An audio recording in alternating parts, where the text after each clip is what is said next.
નમસ્કાર મિત્રો, આજે આપણે આલ્કાઇલ એરાઇલ ઇથર સાથેની આલ્કાઇલ એરાઇલ ઇથર સાથે HX ની કરતી. તો આલ્કાઇલ એરાઇલ ઇથર કોને કહેવાય? મિત્રો, આ જે સમૂહ છે એ સમૂહને આપણે આલ્કાઇલ સમૂહ તરીકે ઓળખીએ. આલ્કાઇલ તરીકે મિથાઇલ પણ લઈ શકાય અને આલ્કાઇલ તરીકે આપણે ઇથાઇલ પણ લઈ શકીએ. આ જે સમૂહ છે એ સમૂહને આપણે ફિનાઇલ સમૂહ અથવા તો એરાઇલ સમૂહ તરીકે ઓળખીએ છીએ, કારણ કે એરોમેટિક છે એટલે એરાઇલ સમૂહ તરીકે ઓળખીએ. અને આ જે છે આ ઓક્સિજનની બંને સંયોજકતા કાર્બન વડે પૂર્ણ થઈ છે એટલે બની જાય છે આલ્કાઇલ એરાઇલ ઇથર. ઓકે, આ જે ક્રિયાશીલ સમૂહનું નામ છે ઇથર, એટલે આલ્કાઇલ એરાઇલ ઇથર. હવે એની HX સાથેની પ્રક્રિયા મિત્રો બરાબર ધ્યાનમાં રાખજો. તો ગઈકાલે અથવા મેં આગલા વિડીયોમાં તમને એની રિએક્શન સમજાવી હતી, એટલે બરાબર ધ્યાનમાં રાખજો કે દાખલા તરીકે લઈએ આ આલ્કાઇલ એરાઇલ એની HX સાથેની પ્રક્રિયા લઈએ તો સૌપ્રથમ પ્રોટોનેશન થશે. આ પ્લસ થશે, માઇનસ થશે. ધન વીજભારી હાઇડ્રોજન ઓક્સિજનના અબંધકારક ઇલેક્ટ્રોન યુગ્મ સાથે જોડાશે.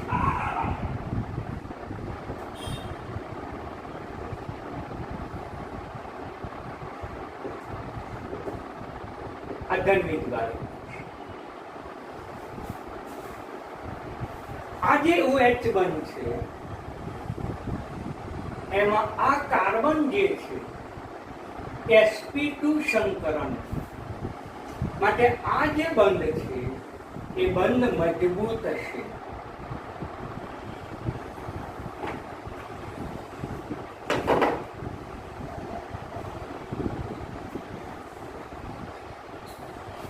તેની સાપેક્ષે આ જે બંધ છે એ નિર્બળ છે.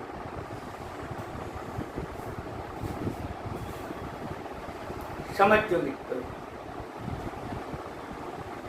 એની સાપેક્ષે આ જે બંધ જે નિર્બળ છે અને તેને પરિણામે એના પછીના તબક્કામાં અહીંથી બંધ તૂટી જાય છે અને પરિણામે આપણને ફિનોલ સંયોજન પ્રાપ્ત થાય વત્તા R પ્લસ છૂટો પડ્યો. એ R પ્લસ આયોડિન સાથે અથવા તો X સાથે જોડાઈ જશે. એ બાકી રહેતા X સાથે જોડાય છે. અહીંયા X લખો. તેથી આપણને બની જાય છે આલ્કાઇલ હેલાઇડ. RX બની જાય છે. આમ ટૂંકમાં જો લખવું હોય તો સરળતા ખાતર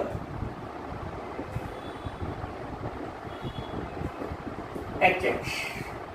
તો આ H અહીંથી બંધ તૂટવાને પરિણામે આની સાથે જોડાઈ જશે, આની સાથે જોડાઈ જશે એટલે બની જશે ફિનોલ. બીજું બની જશે RX. આમ પણ સીધે સીધું આપણે સમજવાનું આ મિકેનિઝમ મેં તમને બતાવ્યું. આ બંધ પ્રબળ છે, નહીં તૂટે. જ્યારે આ બંધ નિર્બળ છે, તૂટી જશે. R છૂટો પડશે, છૂટો પડતો RX સાથે જોડાઈ જશે. પરિણામે આપણને હંમેશા કઈ નિપજતા થાય? ફિનોઇલ અને આલ્કાઇલ એરાઇડ નિપજ પ્રાપ્ત થશે. મિત્રો બરાબર ધ્યાનમાં રાખો. સિમ્પલ છે. ઉદાહરણ તરીકે લઈએ એનિસોલ. એનિસોલ લઈએ, જે આ વખતે 2002 માં નીટમાં પૂછાઈ ગયું છે. CH3 એને કહીશું એનિસોલ. આનું નામ છે એનિસોલ. એનિસોલનું IUPAC નામ પણ આ છે મિથોક્સી સમૂહ, એટલે આનું નામ છે મિથોક્સી બેન્ઝીન.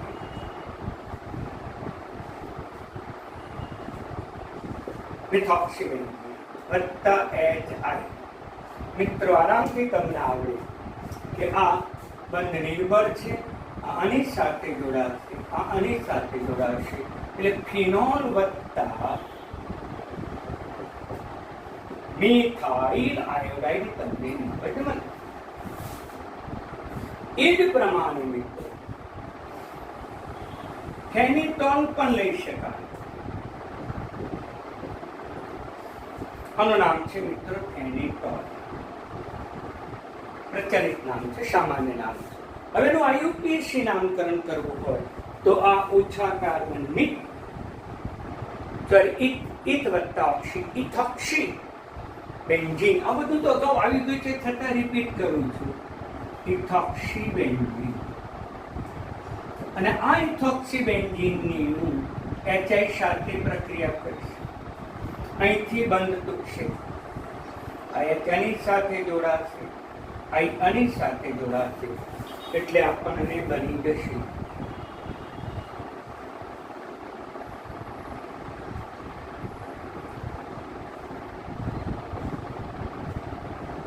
આનું નામ છે ફિનોલ.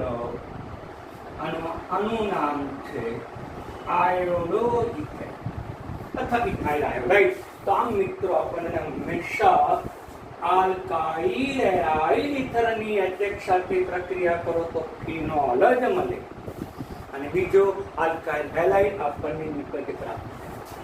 આ પહેલી રિએક્શન સમજાય, આ બીજી રિએક્શન સમજાય. હવે આપણે ત્રીજી રિએક્શનનો જવાબ શું થશે મિત્રો, બરાબર ધ્યાનમાં રાખો. ત્રીજી રિએક્શન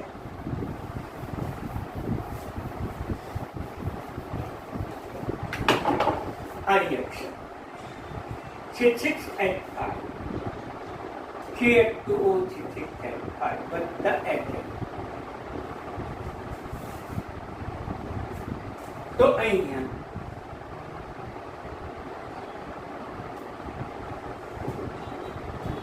H જોડાશે અને H જોડાશે, શું બનશે?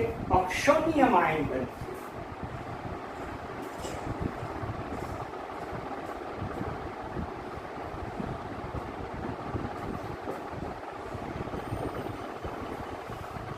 ઓક્સોનિયમ આયન.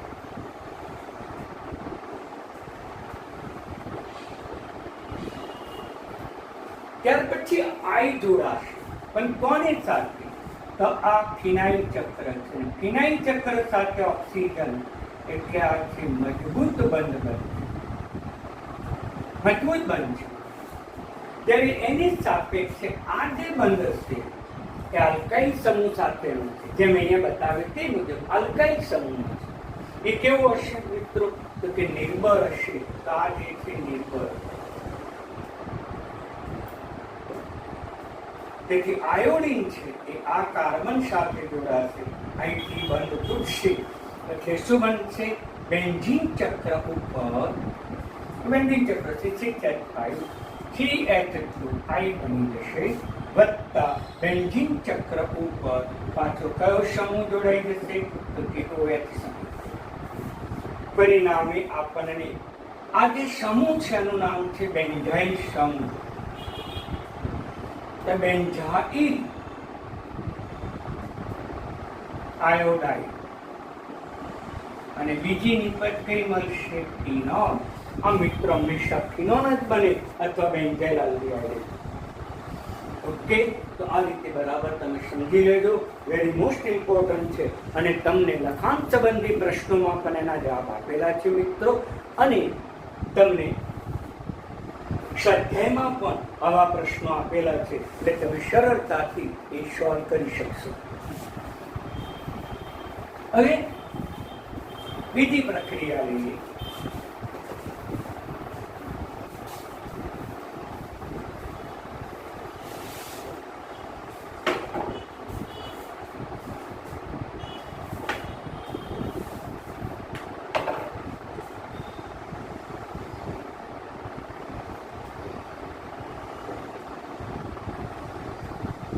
ઇલેક્ટ્રોન અનુરાગી વિસ્થાપન.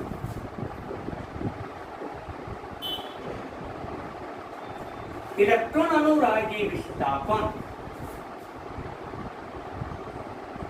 પણ આપે, આલ્કાઇલ ઇથર ન આપે, એટલે કે ROR ડેશ આલ્કાઇલ ઇથર કદાપી ના આપે. સમજી લો. એરોમેટિક ઇથર આપે, એરોમેટિક ઇથર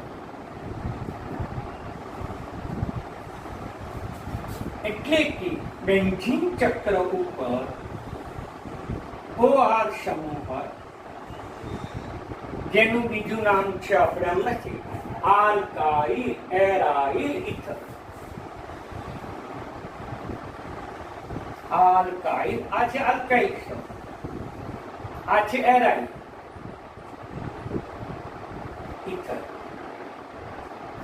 આ જ પદાર્થ ઇલેક્ટ્રોન અનુરાગી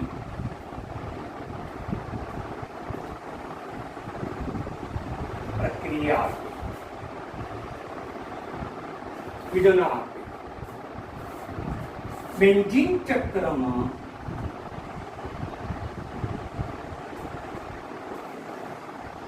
આ આલ્કોક્સી સમૂહ, આલ્કોક્સી સમૂહ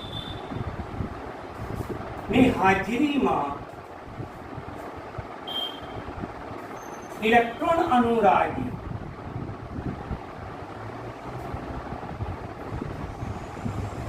ધનવીજભારી લુઈસ એસિડ દાખલ થાય.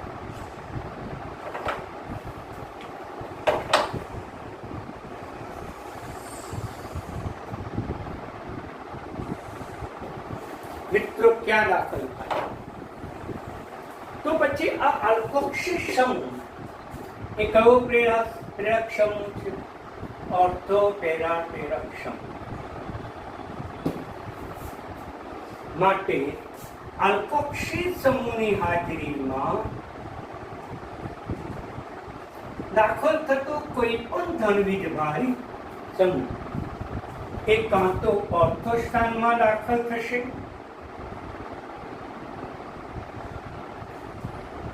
કાં તો પેરા સ્થાનમાં નિપજ દાખલ થઈને પ્રાપ્ત થશે. એમાં આ વધુ પ્રમાણમાં નિપજ પ્રાપ્ત થાય, જ્યારે અહીંયા ઓછા પ્રમાણમાં નિપજ. મિત્ર વસ્તુ બરાબર છે. ઓર્થો નિપજ ઓછી મળે, પેરા નિપજ વધુ મળે. બિલકુલ સિમ્પલ છે. OCH3 સમૂહ ની હાજરીમાં દાખલ થતો કોઈ પણ સમૂહ ઓર્થો પેરામાં જ દાખલ, કારણ કે ઓર્થો પેરા નિર્દેશક સમૂહ છે, જે મેં તમને અહીંયા કીધું એ પ્રેરક સમૂહ છે. આલ્કોક્સી સમૂહ પ્રેરક સમૂહ, ઓર્થો પેરા કોઈ પણ સમૂહ દાખલ કરો ઓર્થો પેરા સ્થાને થાય. પણ આલ્કાઇલ ઇથાઇલ ના આપે, યાને કે CH3O CH3 ના આપે, CH3O CH2 CH3 આવા પદાર્થો ઇલેક્ટ્રોન અનુરાગી ના આપે. કે મિત્રો ફક્ત બેન્ઝીન ચક્ર હોય ત્યાં ઇલેક્ટ્રોન અનુરાગી વિસ્થાપન પ્રક્રિયા થાય. હવે એક પછી એક આપણે શીખીએ. હેલોજિનેશન બધી આવડે એવું છે. હેલોજિનેશન, હેલોજિનેશન જ છે પહેલી. હેલોજિનેશન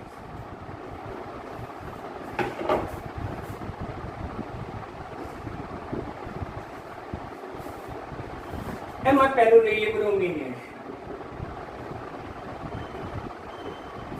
તો ઇથોક્સી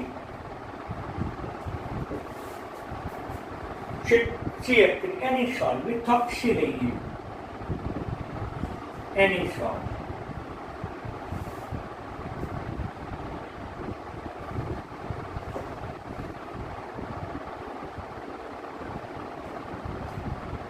અથવા મિથોક્સી બેન્ઝીન.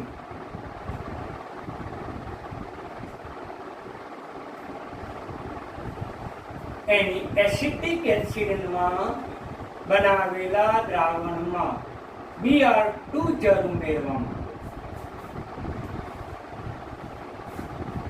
તો મિત્રો ખ્યાલ તો છે કયા સ્થાને દાખલ થાય, કયો પ્રેરક સમૂહ છે, ઓર્થો પેરા કાં તો ઓર્થો સ્થાનમાં કાં તો પેરા સ્થાનમાં દાખલ થાય.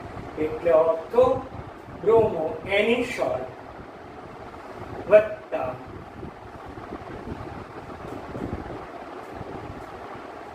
પેરા બ્રોમો એનિસોલ નિપજ પ્રાપ્ત.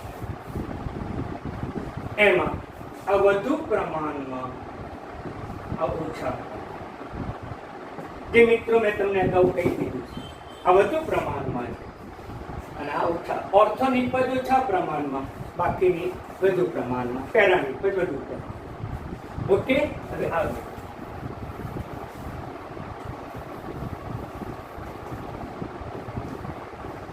ફિડલક્રાફ્ટ પ્રક્રિયા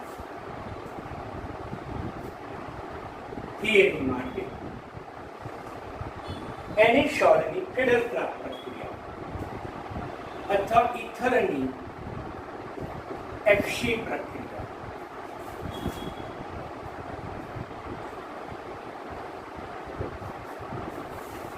ફિડલક્રાફ્ટ પ્રક્રિયા કોને કહીશું મિત્રો? તમને ખબર છે ફિડલક્રાફ્ટ પ્રક્રિયાની વ્યાખ્યા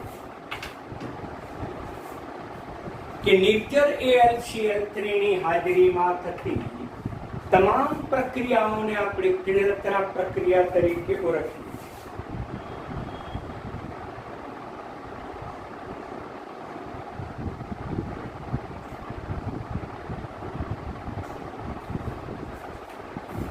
નિર્જર AlCl3 ઉદ્દીપકની હાજરીમાં થતી તમામ પ્રક્રિયાને આપણે ફિડલક્રાફ્ટ પ્રક્રિયા તરીકે, જેને હું ટૂંકમાં એફસી પ્રક્રિયા તરીકે આપણે ઓળખીશું. તો પહેલી પ્રક્રિયા છે આલ્કાઇલેશન. આલ્કાઇલેશન એટલે કે આલ્કાઇલ સમૂહ દાખલ કરવો. આદા શબ્દ તો વારંવાર આવી ગયેલા છે. આલ્કાઇલ સમૂહ મિથાઇલ ક્લોરાઇડ, કયો ઉદ્દીપક? નિર્જર AlCl3.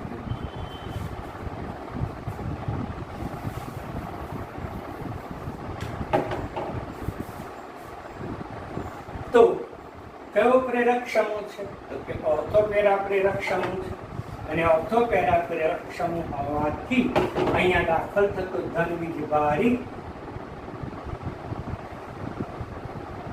મિથિલિયમ સમૂહ, મિથિલિયમ સમૂહ એ કાં તો ઓર્થો સ્થાનમાં દાખલ થાય છે મિત્રો, કાં તો પછી એ પેરા સ્થાનમાં દાખલ થાય છે. આનું IUPAC નામ શું થશે? બે સમૂહ આવ્યા, બે સમૂહ પૈકી મુખ્ય સમૂહ મિથાઇલ છે અને મિથાઇલને આધારે નામકરણ કરો તો ટોલ્યુઇન બને, માટે આનું નામ થશે 2-મિથોક્સી ટોલ્યુઇન. 2-મિથોક્સી ટોલ્યુઇન જે આપણને અલ્પ પ્રમાણમાં પ્રાપ્ત.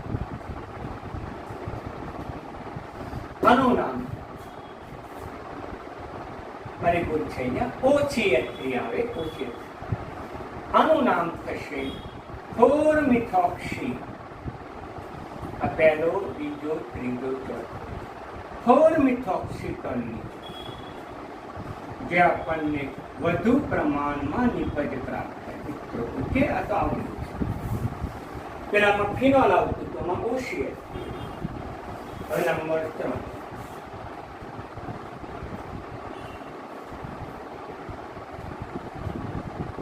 એસાઇલેશન. એસાઇલેશન, ફિડલક્રાફ્ટ એસાઇલેશન. તો ફિડલક્રાફ્ટ એસાઇલેશન કોની હાજરીમાં થશે?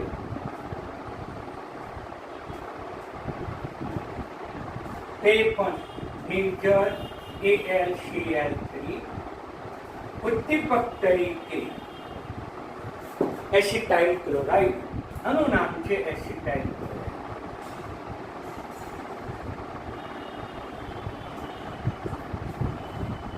અને આનું નામ તો તમને ખબર જ છે, મિથોક્સી બેન્ઝીન. એને કહીશું COCF એટલે મિથોક્સી, એને કહીશું મિથોક્સી બેન્ઝીન અને એનું પ્રચલિત નામ છે એનિસોલ. આ સમૂહ દાખલ થશે, એસિટાઇલિયમ સમૂહ દાખલ થશે. ક્યાં દાખલ થશે એસિટાઇલિયમ સમૂહ? એ તો તમને મિત્રો ખબર જ છે, ઓર્થો પેરા પ્રેરક છે એટલે ઓર્થો સ્થાને દાખલ થશે. COCH3 વત્તા પેરા સ્થાને પણ દાખલ થશે.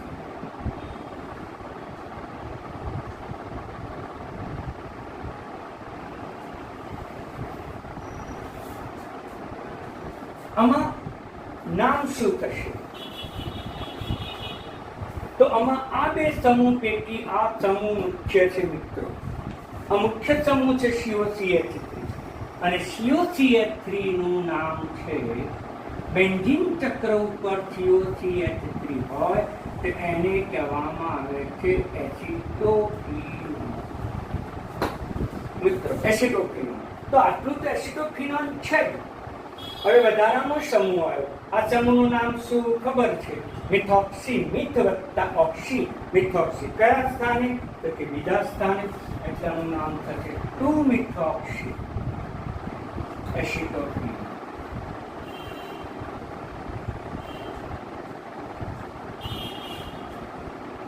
આનું નામ શું થશે? આ પહેલું સ્થાન, બીજું, ત્રીજું, ચોથું. 4-મિથોક્સી એસિટોફિનોન. એટલે યાદ રાખજો, આનું નામ એસિટોફિનોન છે.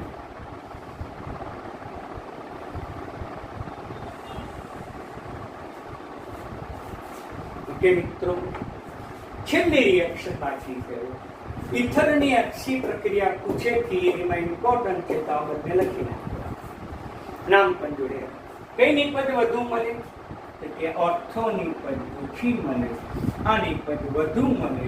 એ મેં તમને અગાઉ કહી દીધું હતું કે પેરા નિપજ વધુ મળે. છેલ્લી નાઇટ્રેશન આવડેલું છે. ચોથું નાઇટ્રેશન.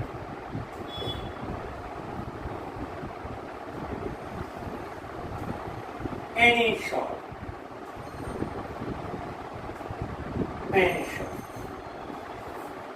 એનું સાંદ્ર સલ્ફ્યુરિક એસિડ સાથે પ્રક્રિયા ઉદ્દીપક તરીકે પણ નાઇટ્રેશન કરવું છે કે HNO અને HNO3 ને ભાગ પાડી NO2 પ્લસ OH માં આની સાથે દાખલ થશે. કયા સ્થાને? તો તમને ખબર જ છે, કાં તો ઓર્થો સ્થાને, કાં તો પેરા સ્થાને. ઓકે.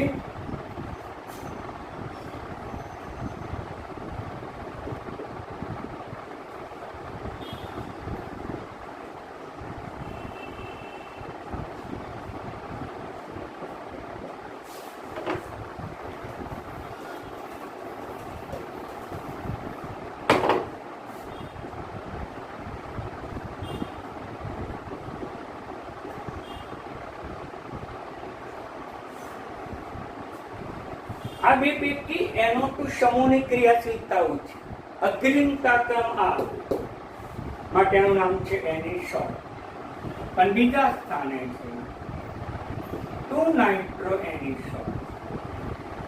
અલ્પ પ્રમાણમાં અહીંયા આવશે 4-નાઇટ્રો એની શોર્ટ.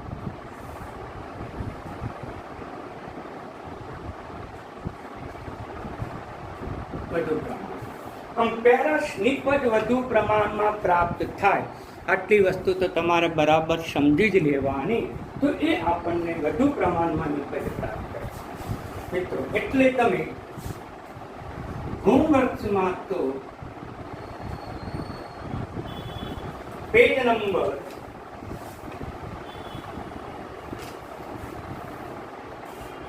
349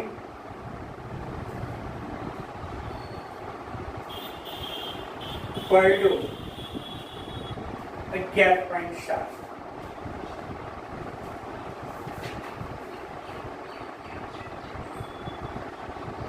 page number 350